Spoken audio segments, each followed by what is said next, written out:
My daughter, Kelly, seized my lake villa and presented it to her husband, Paul's family, coldly telling me it now belonged to them and I was no longer permitted to visit. I feigned a smile and a nod, concealing the fury that raged within me. However, when they arrived to take possession of the property, I had an unforgettable surprise waiting for them. The moment they saw what I had done, they were completely stunned.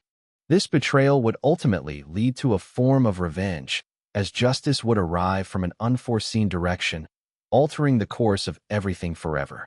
I remember slamming my car door shut before grabbing my weekend bag, my mind already filled with visions of a peaceful getaway by the lake.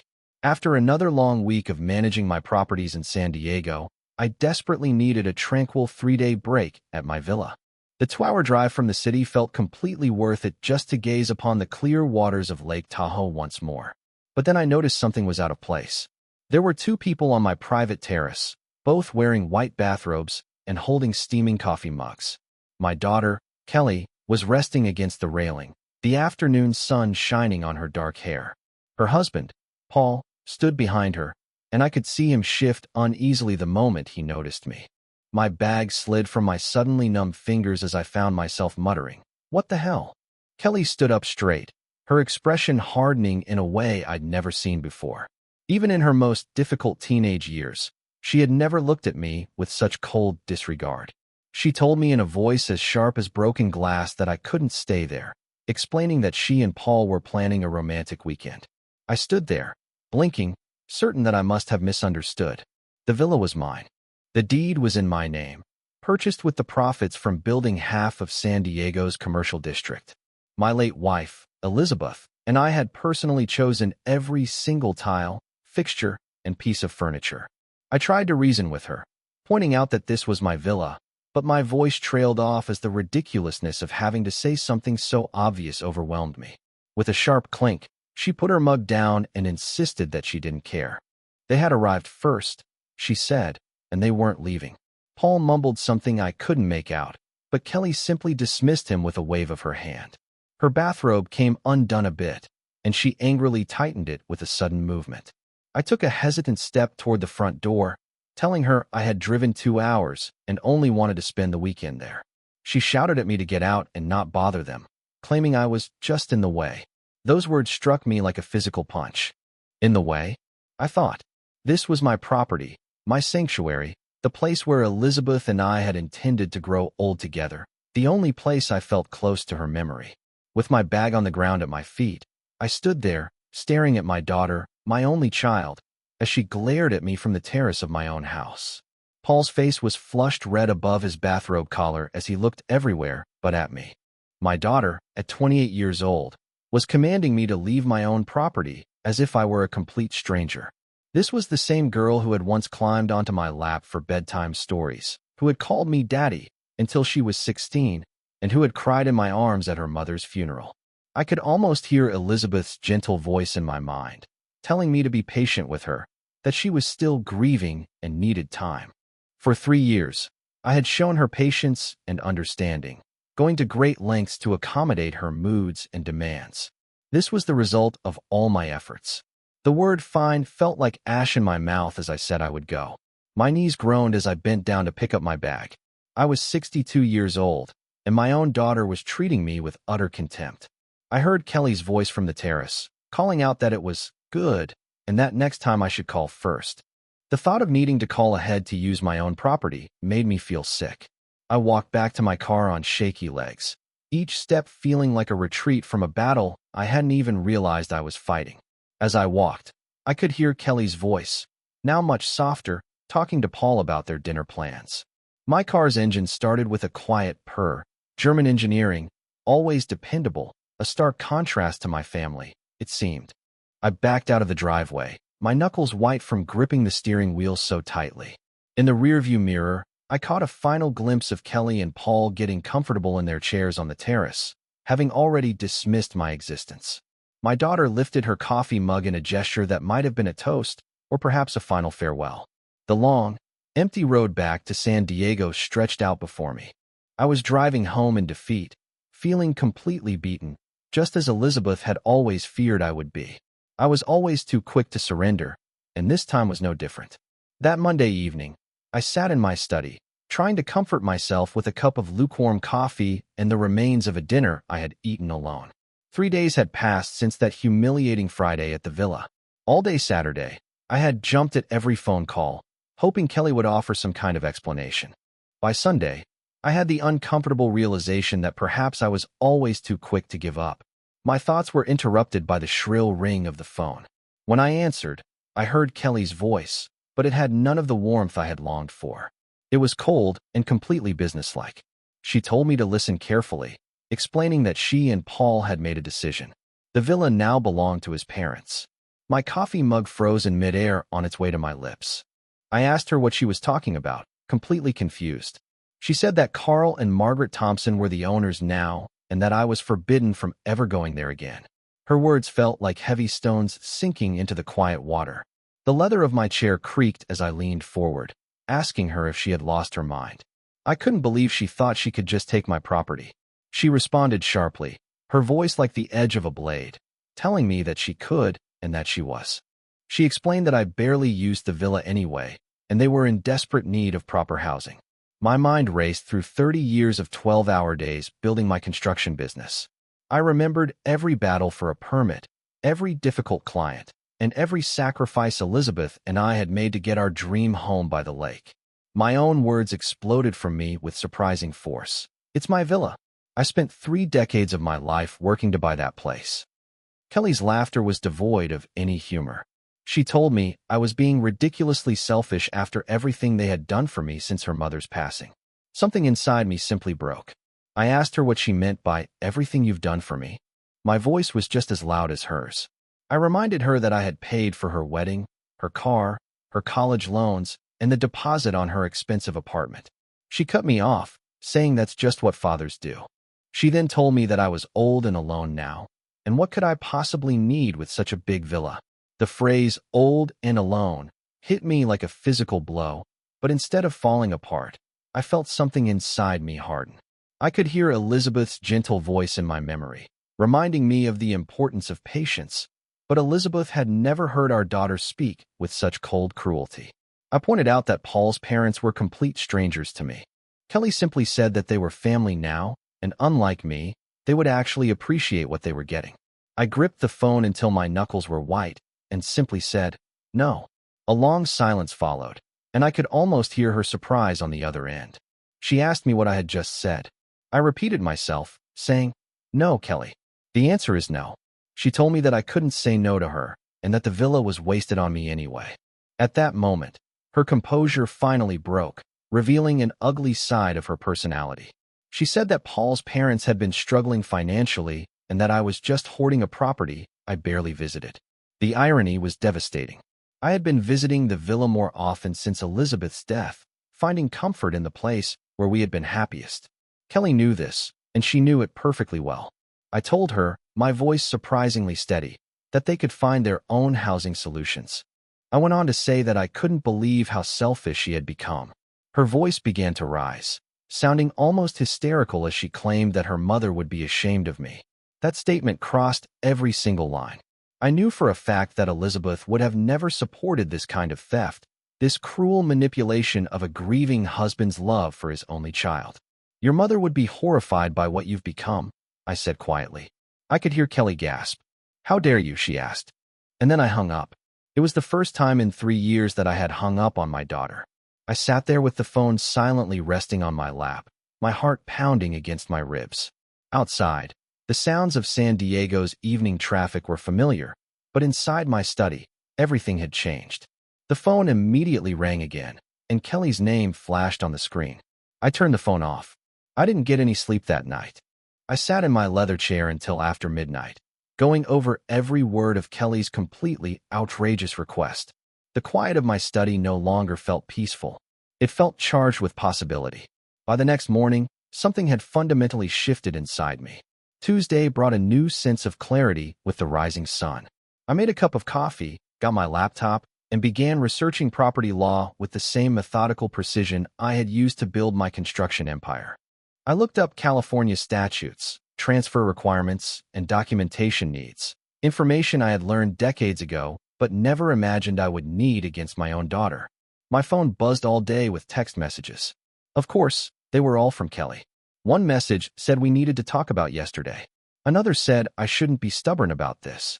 And the last one said that Paul's parents were coming to see the villa that weekend.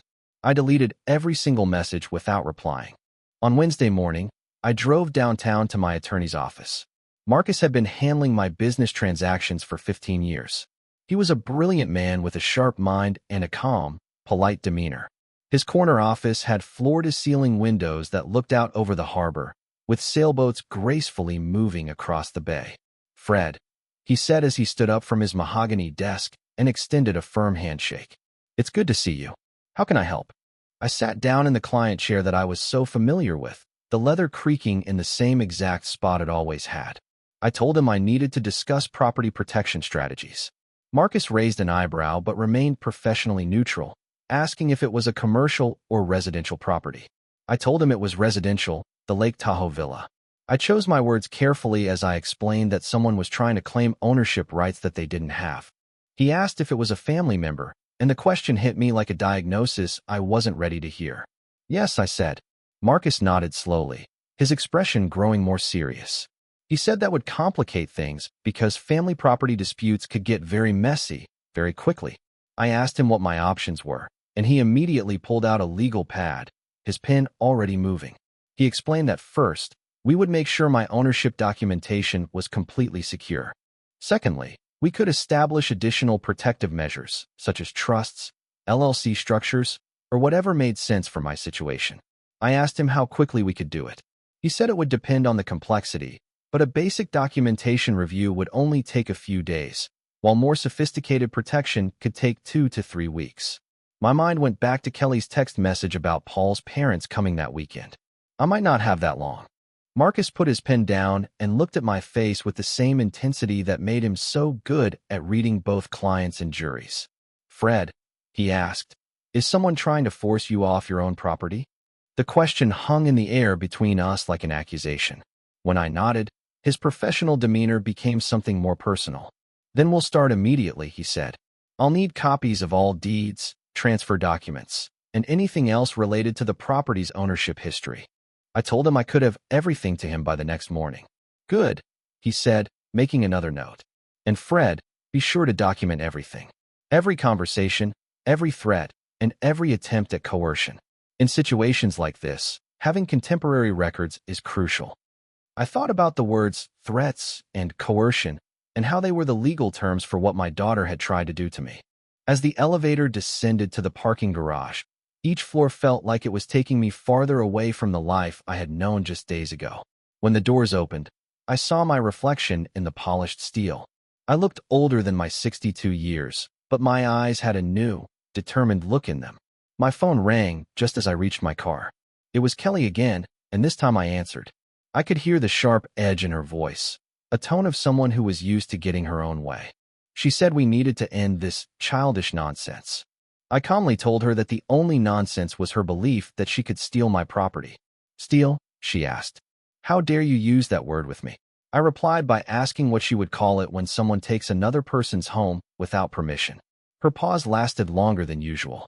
When she spoke again, her tone had shifted to something more calculated. She explained that Paul's parents were really struggling financially, that Margaret had lost her job, and that Carl's pension barely covered their rent. It was a manipulative technique I recognized from her teenage years, appealing to sympathy when her demands failed. I told her that was unfortunate, but it didn't give them a right to my villa. She told me I could be generous and show some family spirit. I shot back by asking about the family spirit she had shown me on Friday at my villa.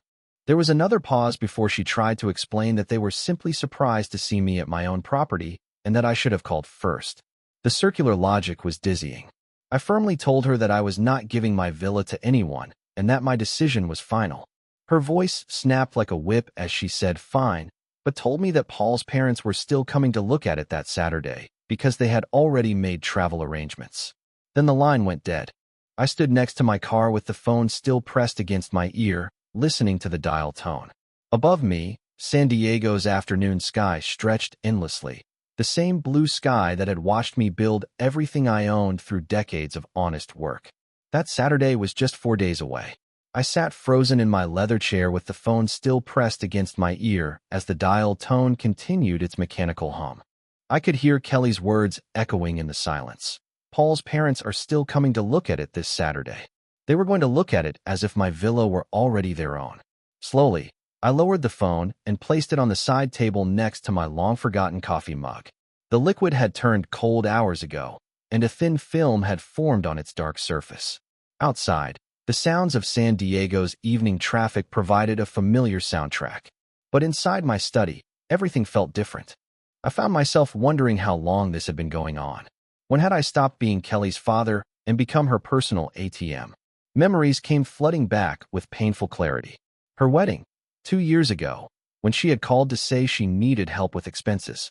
I had written her a $15,000 check without even asking for a budget. The way she had accepted it so casually made it feel as though I were an ATM dispensing cash rather than a father making a significant sacrifice. Then, 8 months later, there were Paul's car troubles. I remembered Kelly's voice having that specific tone that I had learned meant another request was coming. She said that they really needed reliable transportation. I ended up buying them a brand new SUV for $25,000, which was purchased and delivered within a week. Paul had enthusiastically shaken my hand, but Kelly had barely looked up from her phone as I handed them the keys. I could still hear Elizabeth's voice in my memory, whispering for me to be patient with her, that she was still grieving my loss. But Elizabeth had been gone for 3 years, and Kelly's grieving had changed into something else entirely. It looked a lot like the calculated exploitation of a grieving father's desperate need to stay connected with his only child. I stood up from my chair, my legs stiff from sitting motionless for so long. My study walls were covered with evidence of decades of business success, awards, framed contracts for major construction projects, and photographs with clients. They were all proof of a man who had built an empire through careful negotiation and strategic thinking. So, I wondered why I had become such a complete pushover in my personal life. The answer sat in a silver frame on my desk, a photograph of Elizabeth taken during our last vacation at the villa. She was laughing at something I had said, and her gray hair was glowing in the Lake Tahoe sunlight. In the 3 years since she had passed, I had said yes to every one of Kelly's demands, terrified that saying no might drive away the last family I had. But family didn't steal from each other. Family didn't manipulate a person's grief into a financial opportunity. Kelly's graduate school expenses came to almost $40,000 over 2 years, and I had paid every bill without question, even when she had changed majors twice and extended her program. The calls from her to say thank you had grown shorter and less frequent, until they had eventually stopped completely, unless she needed something else. Pattern recognition was a skill that had served me well in my construction business, both in bidding wars and in contract negotiations. When I applied that same analytical approach to Kelly's behavior, the pattern became crystal clear. Each request had been bigger than the one before it, and each expression of gratitude had been smaller. Every interaction felt more like a business transaction than a personal one. I had believed I was being a good father, but I had actually been teaching her to see me as a resource instead of a person. The wall clock chimed exactly 8 o'clock, and the sound was sharp in the quiet room. Paul's parents would arrive at my villa in 4 days, expecting to claim ownership of a property I had spent 30 years earning.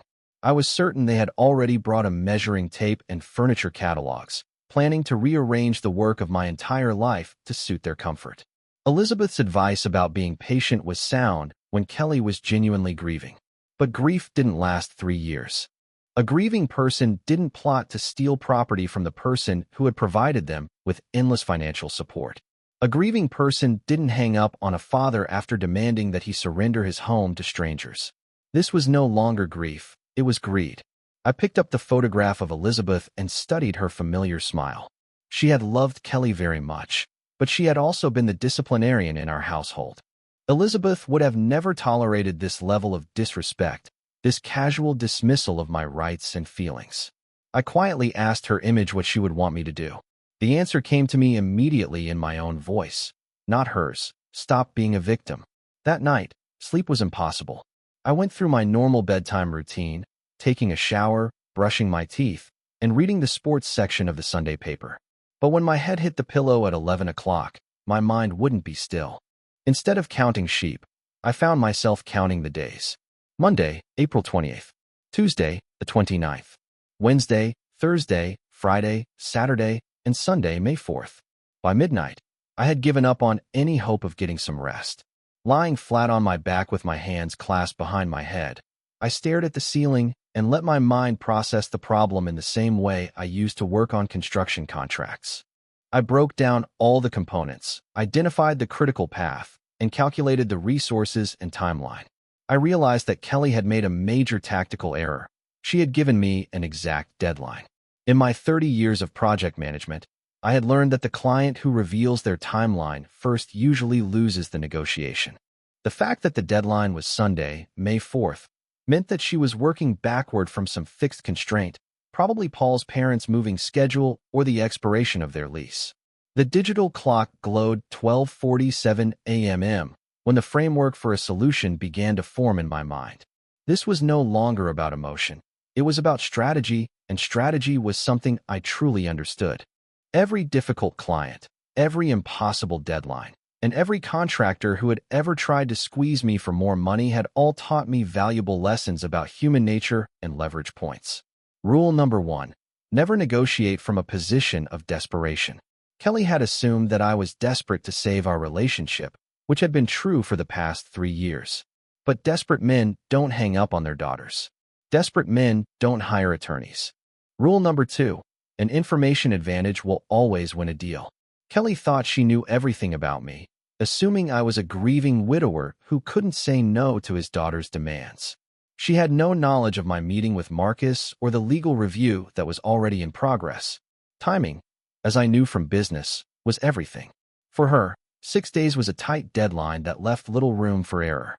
For me, it was more than enough time to orchestrate a flawless plan. I found myself thinking about Frank Morrison, a developer who had tried to intimidate me out of the Harbor District project back in '98.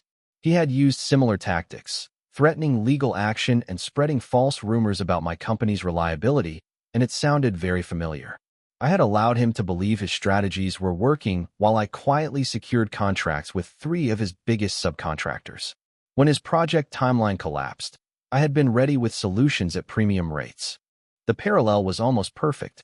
Kelly thought she was pressuring me into surrender. Instead, she was giving me time to build the perfect trap. My phone vibrated with yet another text message from Kelly, of course. She said that Paul's parents had found a moving company for Sunday and that I should not make this harder than it needed to be. The presumption was breathtaking. I found myself admiring the sheer audacity of her arranging movers for my property before it was even hers. From a business standpoint, it was an impressive move. However, I had seen this kind of bluff before. Tony Castellanos had attempted the same tactic in 2003, arriving at my office with architectural plans for a property he didn't yet own. Tony had learned an expensive lesson about the difference between confidence and ownership rights. Kelly was about to learn the same lesson. I deleted her message and set my phone aside, my mind already clicking through possibilities. I used the same methodical process that had turned my small contracting business into a multi-million-dollar enterprise. I considered my resources, timeline, desired outcome, and acceptable risks. My resources were substantial. My financial assets, my legal representation, 30 years of business relationships, and one crucial advantage that Kelly knew nothing about, my neighbor Derek's technical expertise. He owed me a favor from last winter when I had helped him with a flooding issue in his basement. The timeline was 6 days to implement the plan, with Sunday set as the execution date. My desired outcome was a complete reversal of Kelly's power position, not just stopping her theft, but ensuring she understood the consequences of treating me like a victim. The clock read 1:23 a.m. as a smile finally spread across my face. Elizabeth had often remarked that a ruthless streak would surface whenever someone pushed me too far. She had witnessed it with my competitors who tried to undercut my bids with questionable tactics and with suppliers who had attempted to breach contract terms. She once told me that while I was kind most of the time, the remaining 5% was absolutely terrifying. Kelly had never seen that side of me. She was about to get a master class. By 2 in the morning, the basic framework for my plan was solid. Tomorrow, I would approach Derek about the technical aspects. On Wednesday, I would finalize the details with Marcus. Thursday and Friday would be for preparation and positioning. Saturday night, I would drive up to Lake Tahoe one last time, appearing as the accommodating father Kelly expected me to be. Sunday morning would bring a very different Fred to the villa, one she had never met before. Tuesday morning brought the clarity that only decisive action can provide. I woke up at 7 feeling more energized than I had in months. I took a shower, made a cup of coffee, and walked over to Derek's house at exactly 9 o'clock. My neighbor answered the door dressed in his typical work-from-home attire, faded jeans, and a Silicon Valley startup t-shirt. His eyes, magnified by his wire-rimmed glasses, had the unfocused look of someone who had been staring at lines of code for hours. He asked if everything was okay, stepping aside and inviting me into his home office, where 3 monitors displayed endless lines of programming text. I told him I needed his help with a creative technical project.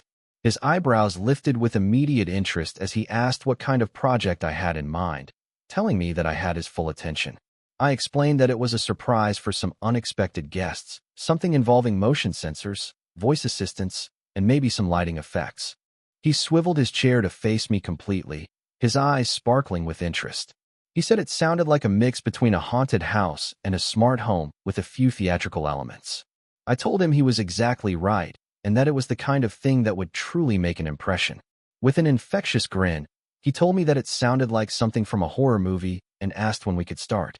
2 hours later, we were loading Derek's SUV with enough technology to outfit a small research facility. Motion detectors, programmable LED light strips, wireless speakers, hidden cameras, water flow controllers, and a tablet loaded with home automation software. The drive to Lake Tahoe flew by as Derek explained all the possibilities. He said we could program cascading responses where motion would trigger the lights, which would then trigger voice responses, which would then trigger the water systems, turning the entire house into an interactive experience. I asked him how sophisticated we could make it, and he said the sky was the limit.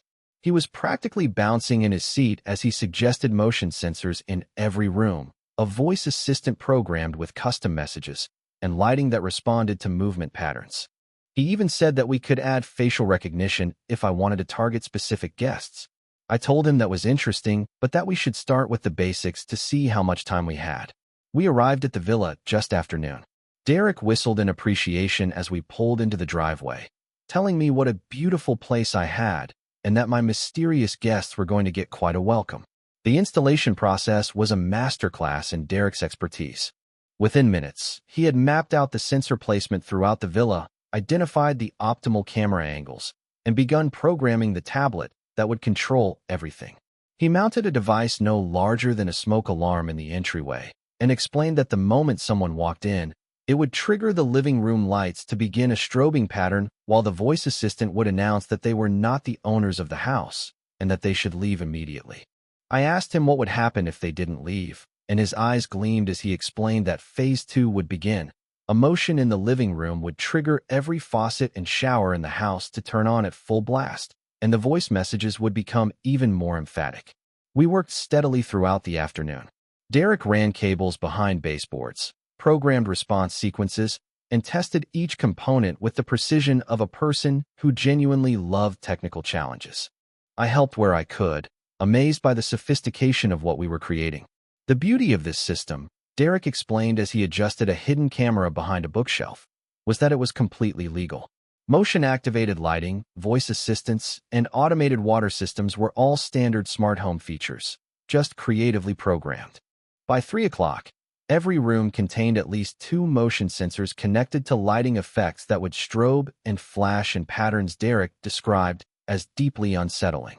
The voice assistant had been programmed with increasingly aggressive messages that were triggered by continued motion detection, and water systems throughout the house would activate randomly after the initial motion trigger. Derek suggested that we test it, holding the tablet in his hand and telling me to walk into the living room. The moment I stepped through the entryway, lights began flashing in a disorienting pattern while the voice assistant proclaimed that the property belonged to Fred Martinez, that I was trespassing, and that I needed to leave immediately. Derek appeared beside me with a broad grin and told me to keep moving around. After 30 seconds of continued motion, every light in the house began strobing while the voice changed to a warning that the security system had been activated The authorities had been notified, and that I needed to vacate immediately. I could hear the sound of rushing water echoing from the kitchen and bathrooms as faucets automatically turned on. Brilliant, I said, genuinely impressed. Absolutely brilliant. Derek shut down the test sequence and looked immensely pleased with himself. He explained that the system had a battery backup, so they couldn't just flip the main breaker, and that everything was controlled remotely through my phone. He also said that I could monitor the cameras, adjust the settings, and even activate manual overrides. As we packed up our tools, Derek's curiosity finally got the better of him. He asked me when exactly the guests were arriving and if they were really not expecting this. I thought about Kelly's text message arranging for movers for my property and simply said that they were planning to make themselves very comfortable in my home. Derek's laughter echoed across the empty villa. He said they were definitely going to get a warm welcome. On Wednesday morning, Derek arrived at my door at 8:30 with his arms full of equipment I hadn't seen the day before. His eyes sparkled with the fervor of someone who had spent the entire night dreaming up improvements to an already impressive system. He told me he had a few ideas and hefted a compact projector and speaker array. I asked him what would happen if they tried to shut off the main power, a question I had been thinking about during my own restless night. Industrial batteries hidden in the basement, he said with an infectious grin, with enough juice to run everything for a week. Plus, I brought projectors for wall effects, dancing shadows, and moving figures. This is going to be legendary. The drive to Lake Tahoe passed quickly as Derek outlined his enhancements. Motion-triggered projections of ghostly silhouettes, sound systems that would whisper from hidden speakers throughout the house, and backup power supplies that would make the villa virtually impossible to shut down. He said my mysterious guests were going to think they had walked into a haunted house movie. Perfect, I said.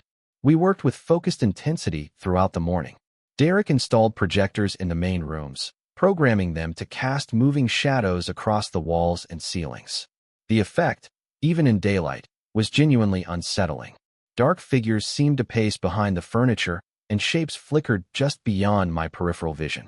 The beauty of this setup, Derek explained while calibrating a wall-mounted unit, was the psychological impact. The human brain would try to find patterns in random stimuli, and these projections would make them see things that were not really there. Meanwhile, I focused on the audio enhancements.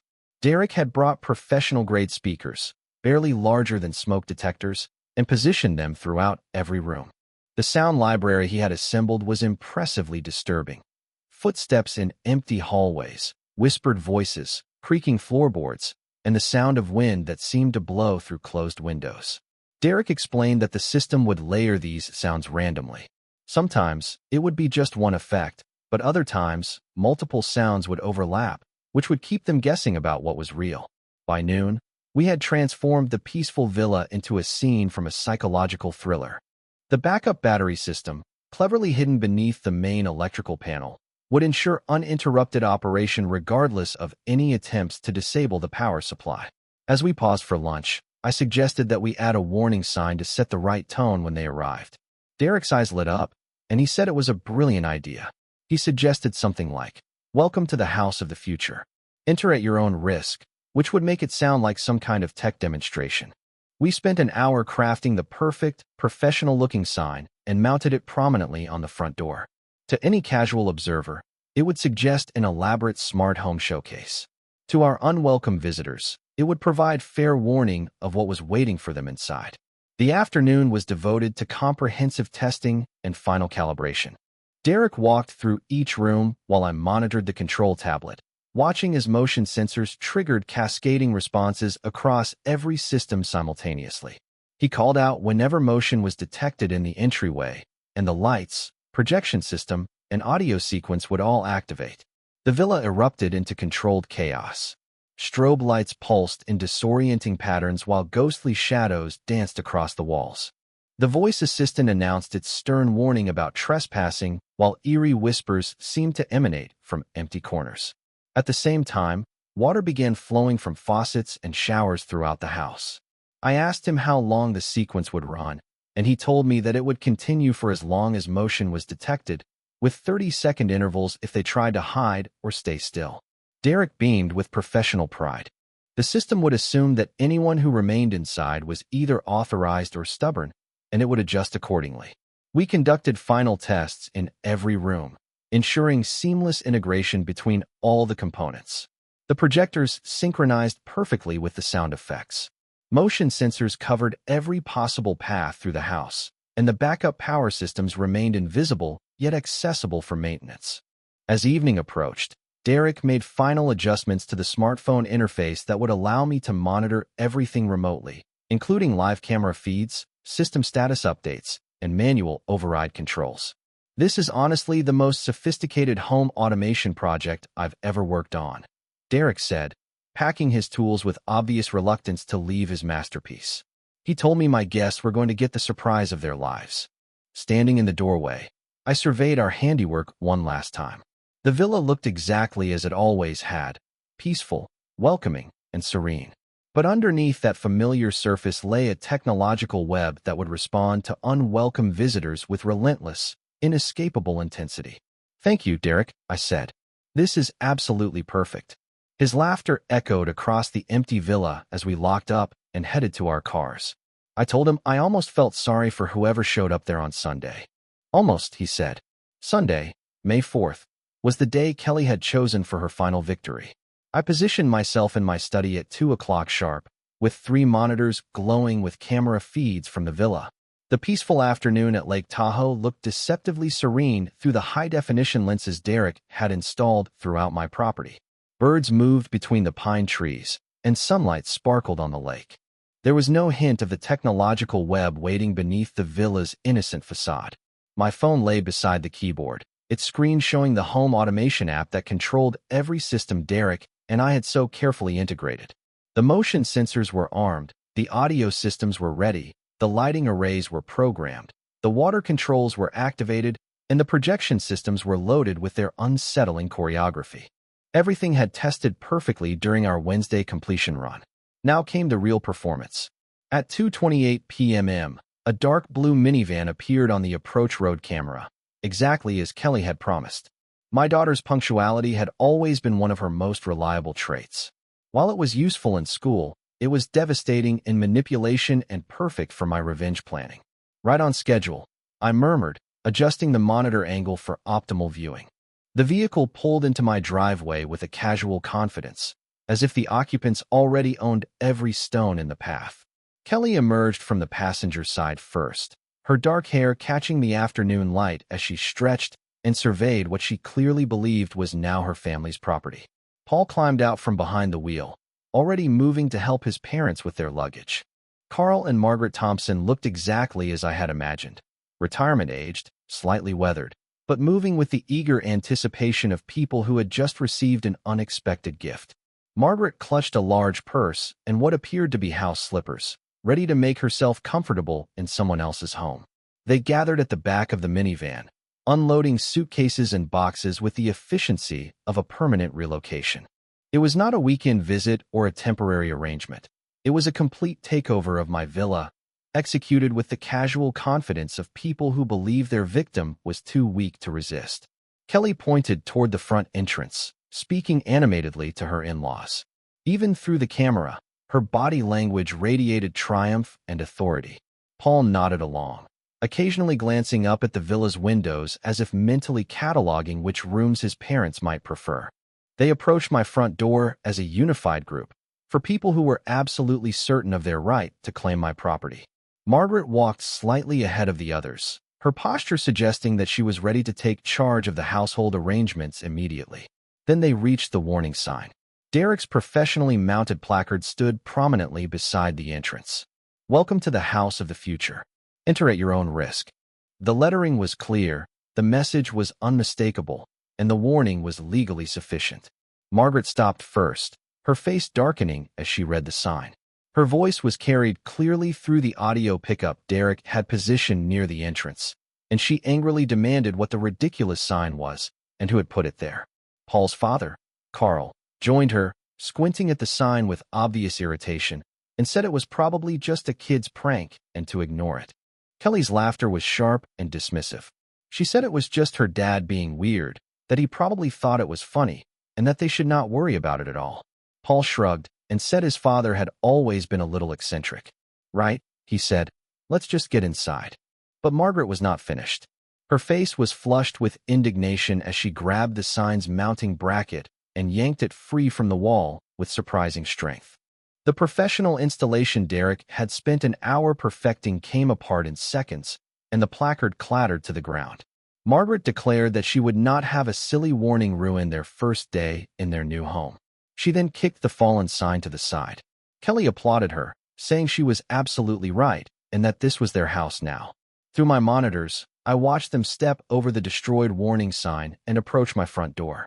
Here were 4 people who had just demonstrated complete disrespect for my property, my message, and my right to set boundaries in my own home. Fair warning had been given, and it had been rejected with contempt. Paul inserted the key Kelly had obviously provided, probably a copy of the spare I had trusted her with years ago. The lock turned smoothly, the door swung open, and my daughter led Paul's parents across the threshold of my villa like a conquering general claiming territory. "Make yourselves completely at home," Kelly announced, her voice echoing through the entryway. "This place is yours now." Margaret's delighted gasp was audible through the speaker system as she said it was even more beautiful inside, and that she couldn't believe how easy it was. She said that some people were just natural pushovers. The motion sensors immediately registered their presence, and red indicators lit up across my monitoring system. There were 4 targets inside the villa, and the systems were armed and ready. All the technological elements were prepared for activation. I leaned back in my leather chair, my finger hovering over the smartphone screen that would begin their education in respecting other people's property. But I decided against it. I would wait and let them get comfortable first. 10 o'clock arrived with the precision of a Swiss timepiece. Through the bedroom camera feed, I watched as Kelly and Paul settled into sleep in what they believed was their master bedroom. The guest room monitor showed that Carl and Margaret were already unconscious, exhausted from their day of claiming my property. It was the perfect time for their technological awakening. My finger hovered over the master activation control that Derek had programmed into my smartphone. One touch would unleash every system we had so carefully integrated throughout the villa. Motion sensors were armed, audio sequences were loaded, projection systems were ready, and water controls were prepared. It was time for my daughter to understand the difference between a victim and a strategist. I pressed the execute button. The transformation was instantaneous and magnificent. Every light in the villa began strobing in coordinated patterns, rapid flashes of red, blue, and white that turned the peaceful bedrooms into disorienting disco environments. At the same time, water erupted from every faucet and every shower, creating a thunderous symphony of rushing liquid throughout the house. Kelly bolted upright in bed, her silhouette visible against the chaotic lighting. Paul scrambled beside her, both of them shouting questions that could not be heard over the technological assault. Then the voice assistant joined the performance. A booming announcement came from hidden speakers throughout the villa, warning that an unauthorized intrusion had been detected, that they were not the owners of the house, and that they needed to leave the premises immediately. Through the guest room camera, I watched as Carl and Margaret stumbled out of their bed in complete terror. Margaret's scream was clearly audible through the audio feed as dancing shadows began projecting across the walls, ghostly figures that seemed to gesture and move with a supernatural purpose. "Carl, do something." Margaret's voice cracked with panic. "I don't understand what's happening," Carl replied, his words barely audible over the rushing water and strobing lights.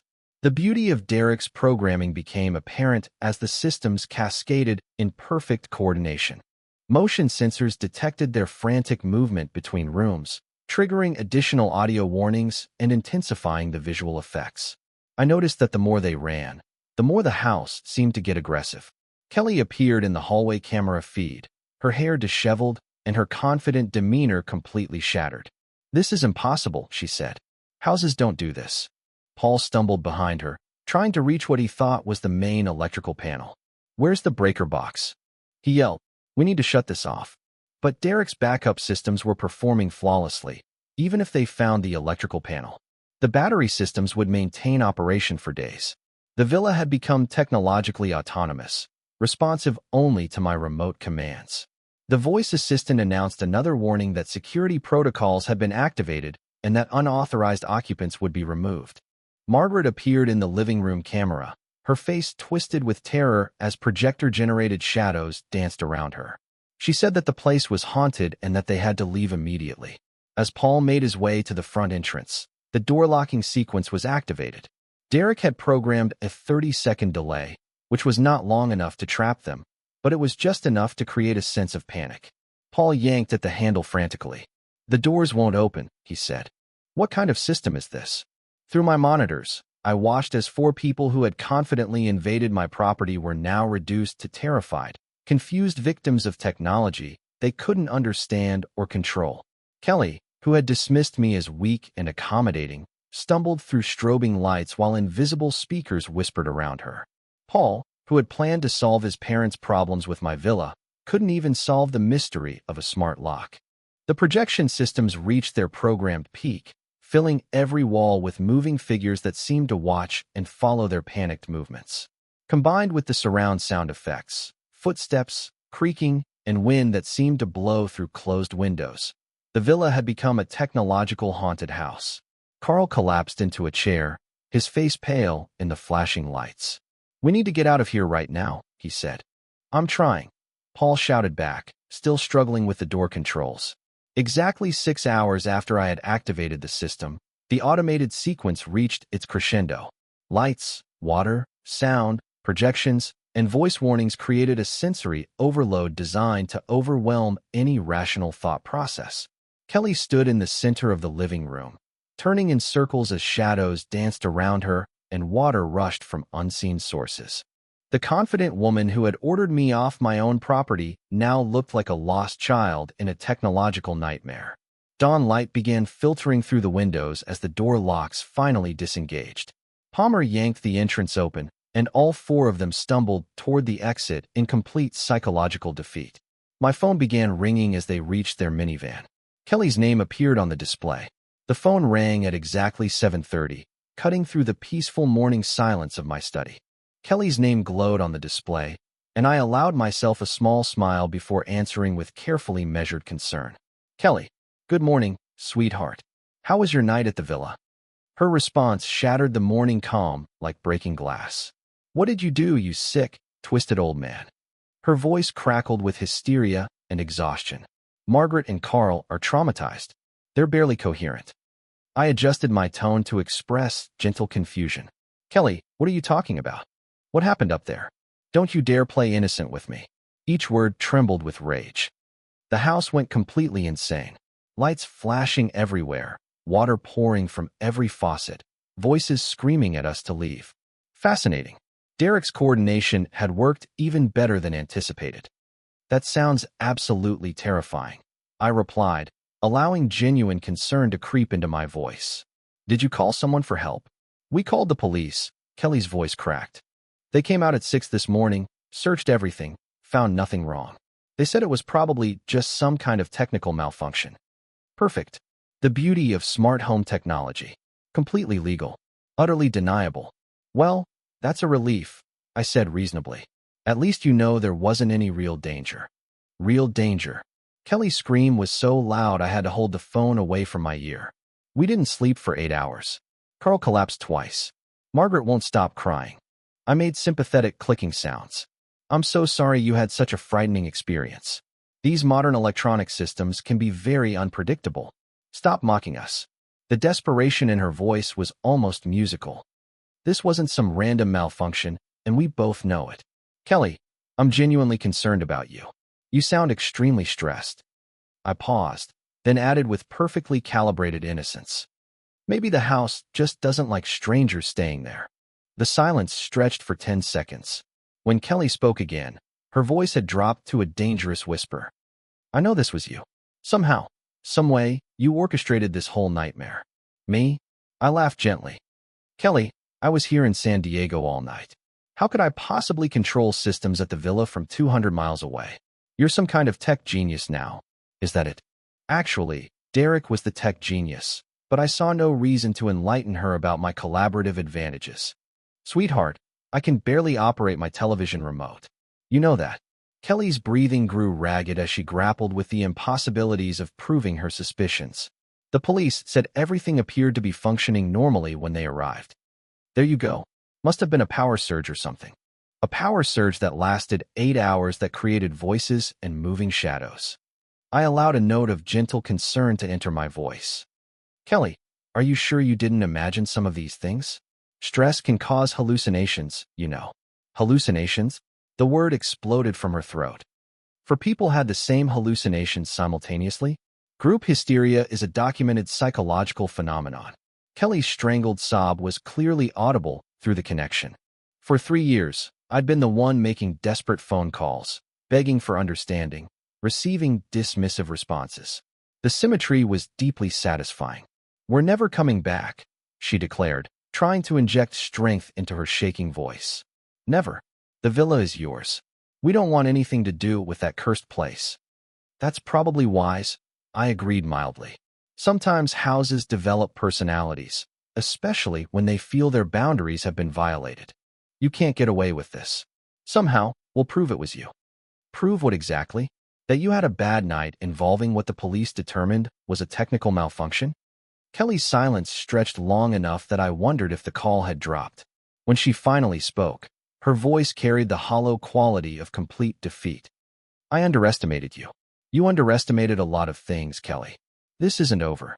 "Actually," I said quietly, "I think it is. You got exactly what you asked for. A night in my villa. I hope the experience was educational." The line went dead. I sat back in my leather chair, setting the phone gently on my desk beside the still glowing monitors that showed the empty villa. 8 years of construction experience had taught me that the most elegant solutions were often the simplest ones. Kelly had wanted to take my property through psychological manipulation and emotional terrorism. I'd simply returned the favor using superior technology and strategic patience. The phone began ringing again almost immediately. Kelly's name on the display. I turned it off. Tuesday morning brought confirmation of my strategic predictions. Through the villa's camera system, I watched Palmer's rental truck pull into the driveway at 10 sharp, loaded with locksmith equipment and a confident expression that wouldn't last long. From my study in San Diego, I observed him approach the front door with professional tools, clearly believing that changing a few locks would solve their villa problem. The locksmith Palmer had hired looked skeptical even before examining Derek's integrated security system. Within 30 minutes, both men stood scratching their heads in obvious confusion. "These aren't regular locks, sir." The locksmith's voice carried clearly through the audio pickup. "They're integrated smart home systems, biometric scanners, wireless connectivity, backup power supplies." Palmer's face darkened as he studied the sophisticated hardware. "Can't you just replace them anyway?" "Not without reprogramming the entire security network." The locksmith packed his tools with the efficiency of someone eager to leave. "That's way beyond my scope. You'd need a tech specialist who understands home automation systems." And Derek Collins was the only such specialist within 200 miles who had intimate knowledge of this particular installation. I made a mental note to thank him again for his thorough work. Palmer stood alone in my villa's entryway. After the locksmith drove away, his shoulders sagging with the weight of tactical defeat. Through the camera, I watched him kick futilely at the doorframe before returning to his truck for the long drive back to San Diego. The rest of my Tuesday passed in pleasant anticipation. Kelly would receive Palmer's failure report around 4. By evening, desperation would drive them to my doorstep for a final confrontation. 30 years of managing construction projects had taught me to recognize when opponents realized they were outmaneuvered. 8 o'clock brought the sound of car doors slamming in my driveway. Through the window, I observed Kelly and Palmer approaching my front door with the aggressive posture of people who had exhausted rational options. Kelly's first knock rattled the doorframe. "Open up. We need to talk." I opened the door calmly, noting Kelly's flushed face and Palmer's clenched fists. "Good evening. How was your day?" "Cut the innocent act." Kelly pushed past me into my entryway. "Palmer couldn't change the locks because you've turned the villa into some kind of high-tech fortress. Smart home security is becoming quite popular," I observed mildly. "Very effective against unauthorized access."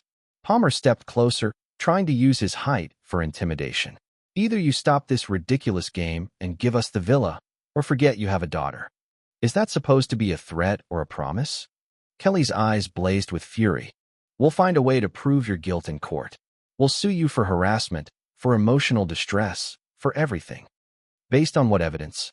A police report that found no illegal activity? You know what you did. Kelly's voice cracked with frustration. Somehow, you orchestrated that whole nightmare, and we'll prove it. I leaned against my doorframe, completely relaxed. Prove that you experienced what the police determined was a technical malfunction. Good luck with that. Palmer tried a different approach. Look, Fred, be reasonable. You're old and alone. What do you really need with such a big villa? The exact words Kelly had used during our phone confrontation. They really had no original material.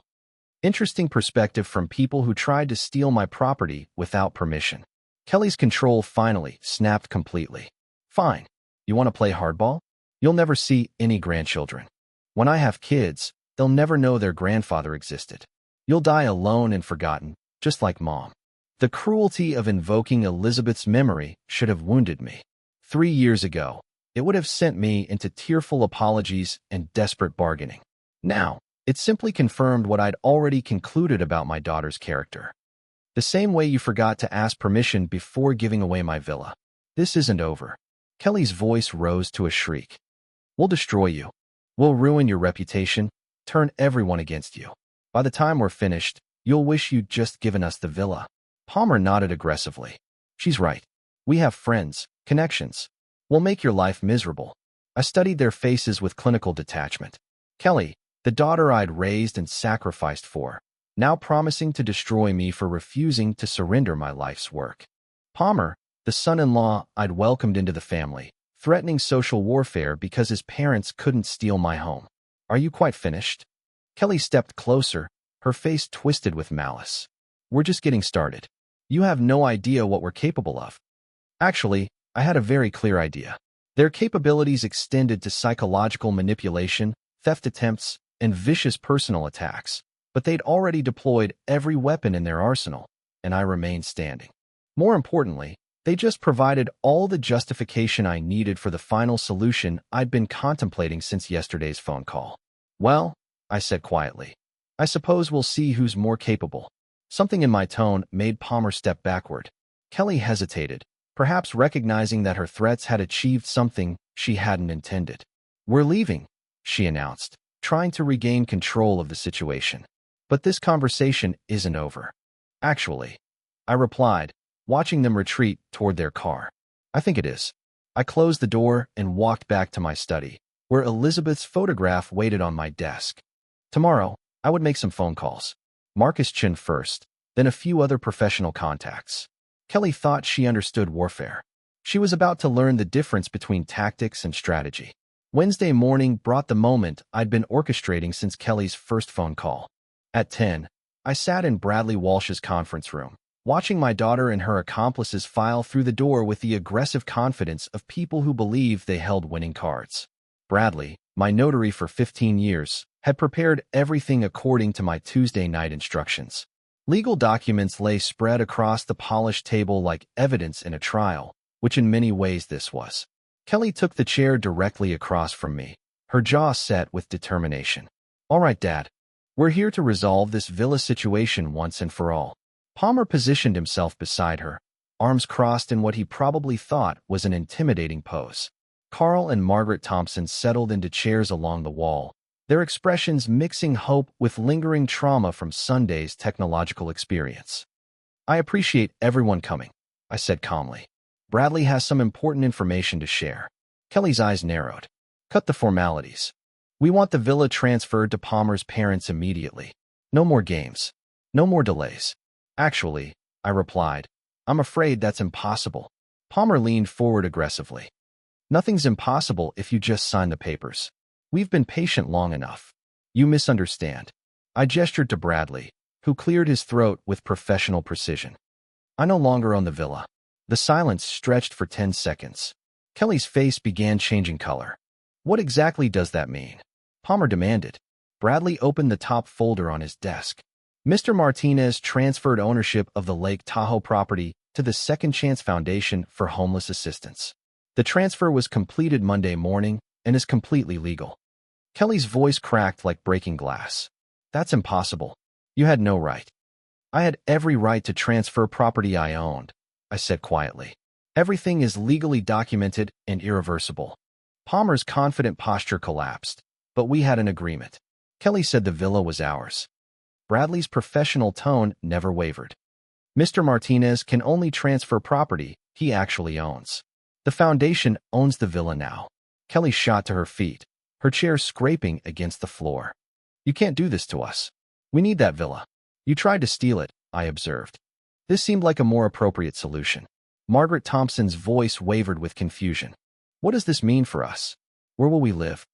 You'll have to make other arrangements, I said, just as you expected me to do when you tried to evict me from my own property. Kelly's hands trembled as she gripped the table edge.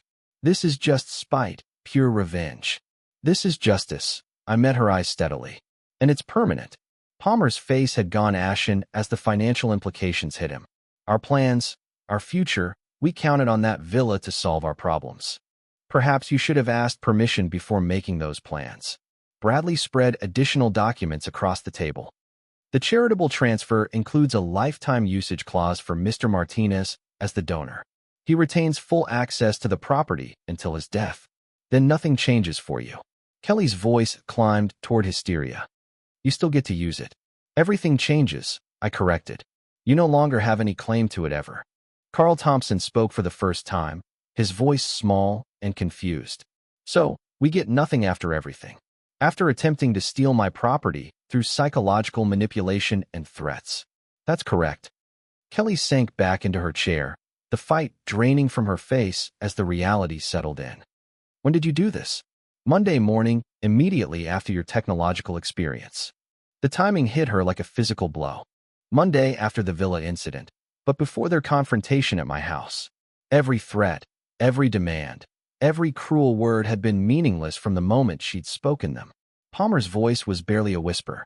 You were always planning this. I was always planning to protect my property from people who thought they could take it through manipulation and intimidation. Kelly stared at the legal documents as though they might dissolve under her gaze. The charity thing? That's just a trick, right? Some way to maintain control. Bradley answered before I could. The Second Chance Foundation is a legitimate charitable organization. The transfer is genuine and irrevocable. So, you win, Palmer said bitterly. Is that what you wanted to hear? I wanted to hear nothing from any of you. But since you insisted on this conflict, yes, I win. Kelly's composure finally cracked completely. You've destroyed our future. Palmer's parents have nowhere to go. They can go anywhere except my villa. Margaret Thompson began crying quietly. Carl patted her shoulder with the helpless gestures of a man who'd never understood how they'd arrived at this moment. Kelly stood on unsteady legs, her confident aggression replaced by hollow defeat. Come on, there's nothing left to discuss. As they filed toward the door, I called out one final observation. Kelly? She turned back, her face a mask of exhaustion and rage. Next time you try to manipulate someone, remember that business experience beats emotional terrorism. Every time. The door closed behind them with a soft click. Bradley and I sat in comfortable silence, surrounded by the legal documents that had just ended a war I'd never wanted to fight. Masterfully planned, Fred, Bradley said finally. 30 years of construction contracts taught me to always have an exit strategy. I gathered my copies of the documents and walked toward the door. Time to drive up to Lake Tahoe and enjoy my villa in complete peace. Thursday morning brought the first sunrise in 3 years that I could watch without fear, anger, or defensive calculation. I drove to Lake Tahoe through California's spring landscape, feeling something I'd almost forgotten existed: simple contentment. The villa welcomed me with the silence of a house that belonged once again entirely to its rightful occupant.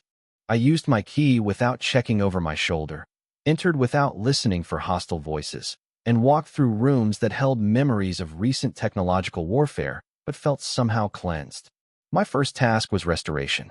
Derek's cameras came down easily, their sophisticated mounting hardware yielding to basic tools and determined purpose. Motion sensors, voice assistants, projection systems. Each component of our elaborate revenge theater got carefully packed into boxes for return to my helpful neighbor. Within 2 hours, the villa had returned to its natural state. No blinking lights, no hidden microphones, no technological defenses monitoring invisible approaches. Just a house by a lake owned by a charitable foundation occupied by a man who no longer needed to protect himself from his own family. I made coffee using the same machine that had witnessed Sunday's chaos, then carried my mug to the terrace, where Elizabeth and I had shared countless peaceful mornings. The lake stretched before me, its surface reflecting the late morning sun in patterns that seemed to dance with possibility rather than threat. For the first time since my wife's death, I sat completely still. The transformation felt almost mystical in its completeness. 3 years ago, I'd been a broken widower who confused love with surrender, kindness with weakness, and family loyalty with accepting abuse. The man who had built a construction empire from nothing had somehow forgotten how to protect his own boundaries. Elizabeth's voice whispered through memory, but it was clearer now, unfiltered by grief and manipulation. "Be patient with Kelly," she'd said. "She's processing her loss." But Elizabeth had never meant for patience to become permanent victimhood. She'd never suggested that love required accepting theft, manipulation, and psychological terrorism. The woman who'd married a determined businessman wouldn't have wanted him to become a doormat, even for their daughter. "Kindness without self-respect isn't kindness," I said aloud to the empty terrace. "It's just weakness disguised as virtue." The mountain peaks surrounding the lake seemed to nod in agreement. Nature itself demonstrated boundaries. Water stayed within its shores. Mountains maintained their foundations. Seasons changed according to their own rhythms, regardless of human demands. Kelly had spent 3 years testing my boundaries, discovering they could be moved, dissolved, and ignored entirely. Each successful manipulation had taught her that love meant capitulation and that family ties guaranteed unlimited access to everything I owned or earned. I taught her that lesson through my own behavior, every check I'd written, every demand I'd accepted, and every time I'd chosen temporary peace over lasting respect. The technological revenge had been satisfying, but ultimately unnecessary. The real victory was simpler and more permanent, learning to say no, learning that protecting myself wasn't cruelty but health, learning that some relationships cannot survive the introduction of genuine boundaries. My phone had remained silent for 24 hours. No frantic calls from Kelly, no threats from Palmer, and no desperate attempts to find loopholes in the charitable transfer. They'd finally understood what I had discovered in Bradley's office. The war was over, and they had lost completely. But more important than their defeat was my recovery. The grieving widower who had mistaken exploitation for love was gone. In his place sat a man who remembered his own worth, who understood that genuine kindness required strength, not weakness. Elizabeth would have been proud, not of the revenge, perhaps, but of the self-respect, of the man who had rediscovered that protecting himself was an act of love. Love for her memory, love for his own dignity, and love for the possibility that relationships built on mutual respect might still exist somewhere in his future. The afternoon sun warmed my face as I finished my coffee and considered the strange mathematics of family. Kelly had calculated that emotional manipulation plus financial pressure would equal permanent access to my assets. She'd never considered that trauma plus time plus strategic thinking might equal a father who finally learned to protect himself. Lake Tahoe's eternal calm reflected a truth I was finally ready to accept. Some battles end not with reconciliation, but with the understanding that peace requires distance. Some love expresses itself through boundaries rather than surrender. For the first time in 3 years, I felt like myself again.